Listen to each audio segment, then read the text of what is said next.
नमस्कार। आज हम बात करेंगे AI-171 विमान हादसे की और उस पर आई रिपोर्ट की जांच रिपोर्ट आ चुकी है और इस रिपोर्ट में ये कहा गया है कि विमान हादसे की मुख्य वजह फ्यूल की सप्लाई लाइन को बंद कर देना या बंद हो जाना रहा है।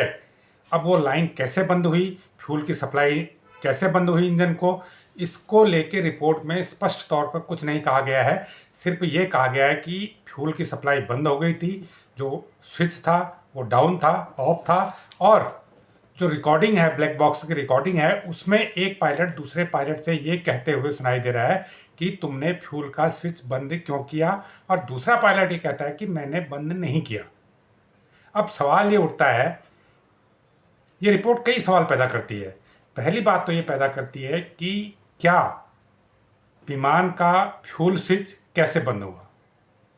अगर वो स्विच टेक ऑफ करते समय उस विमान ने टेक ऑफ सही तरीके से किया, और जब विमान टेक ऑफ करता है तो कम से कम उससे 15-20 मिनट पहले उसका इंजन स्टार्ट रहता है और विमान अपनी जगह से धीरे धीरे टैक्सिंग करता है, उसे बोलते हैं टैक्सिंग करते हैं। टैक्सिंग करते हुए विमान पहले जो रनवे है वहाँ तक पहुँचता है, और कई बार ये डिस्टेंस 2-3 किलोमीटर तक भी हो जाती है और कई बार कम भी होती है। तो पहले जब विमान टैक्सिंग करते हुए रनवे तक पहुँचता है, कम से कम 5-7 मिनट इसमें लगते हैं, कई बार वेट भी करना पड़ सकता है। पर्टिकुलर इस केस में कितना समय लगा था कहना मुश्किल है, लेकिन फिर भी मिनिमम 5 मिनट तो लगते हैं, इससे कम में पॉसिबल नहीं है, भले ही कितना ही छोटा एयरपोर्ट क्यों न हो।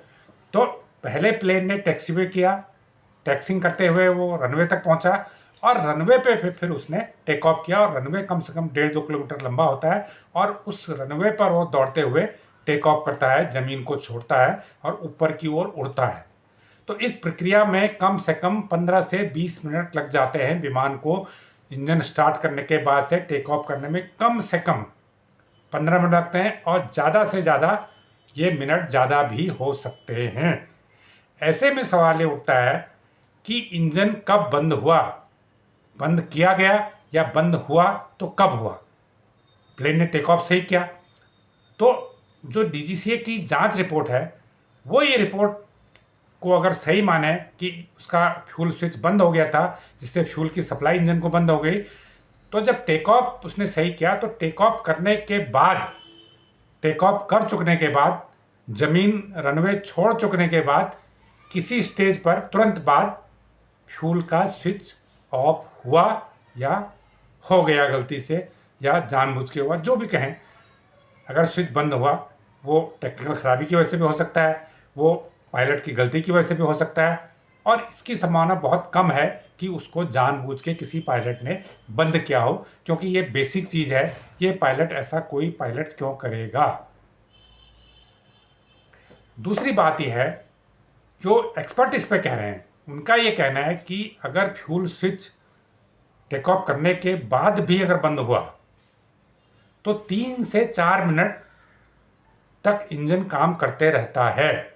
जो पायलट हैं और जो एक्सपर्ट हैं इस फील्ड के, वो ये कहते हैं कि अगर स्विच बंद भी हो गया टेक ऑफ लेने के बाद तो तब भी प्लेन को 3-4 मिनट का समय मिलना चाहिए था, लेकिन प्लेन 30 सेकंड के भीतर नीचे गिर गया। तो पहला सवाल तो ये है। दूसरा सवाल यह है कि स्विच कैसे बंद होगा। बोइंग ने तो सफाई दे दी है कि उसके स्विच में कोई ख़राबी नहीं है, उसका स्विच परफेक्ट काम कर रहा है। तो बोइंग की तरफ से गलती नहीं है, प्लेन में अगर कोई फॉल्ट नहीं है, प्लेन में स्विच ऐसा कोई फॉल्ट पैदा नहीं होता जिससे स्विच अपने आप बंद हो जाए। तो फिर दो ही कारण हो सकते हैं, या तो गलती से दोनों में से किसी एक पायलट ने बेध्यानी से गलती से बंद कर दिया। दूसरा कारण हो सकता है, जिसकी संभावना बहुत कम है, कि जानबूझ के बंद किया गया। अगर ऐसा नहीं हुआ तो फिर ये जो जांच रिपोर्ट है, इस रिपोर्ट पर ही सवाल उठते हैं।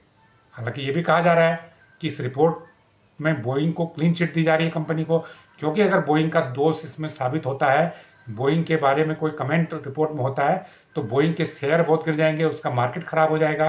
क्योंकि ये पहला ड्रीमलाइनर विमान है जो पिछले 11-12 सालों में क्रैश हुआ है, और 1000 से ज़्यादा ड्रीमलाइनर विमान दुनिया में चल रहे हैं। तो ये एक तर्क है कि अगर इसमें बोइंग का नाम आता है, बोइंग का फॉल्ट सामने आता है, तो ये माना जाएगा कि इससे बोइंग को भारी नुकसान है और इस रिपोर्ट के जरिए बोइंग को क्लीन चिट दी जा रही है। ये भी आरोप प्रत्यारोप लगाए जा रहे हैं। पायलट एसोसिएशन ने इस रिपोर्ट पर ऑब्जेक्शन प्रकट किया है और इस रिपोर्ट को आधा अधूरा बताया है। तो ऐसे में सवाल ये उठता है कि आखिर स्विच में खराबी कैसे हुई? क्या वो अपने आप हो गई? क्या वो पायलट की गलती से हो गई या वहाँ पर कोई तीसरे व्यक्ति की गलती हुई? तो ये सवाल हैं, ये अभी भी अनसुलझे हैं। रिपोर्ट भले ही आ गई हो, लेकिन इन सवालों का जवाब अभी तक नहीं मिल पाया है और ऐसा लगता है कि ये रिपोर्ट एक खानापूर्ति है, एक फॉर्मेलिटी हुई है। हालांकि जांच अभी चलती रहेगी और 6 महीने में, साल भर में हो सकता है फाइनल रिपोर्ट इसकी आए और कभी न कभी इस रहस्य से पर्दा उठेगा।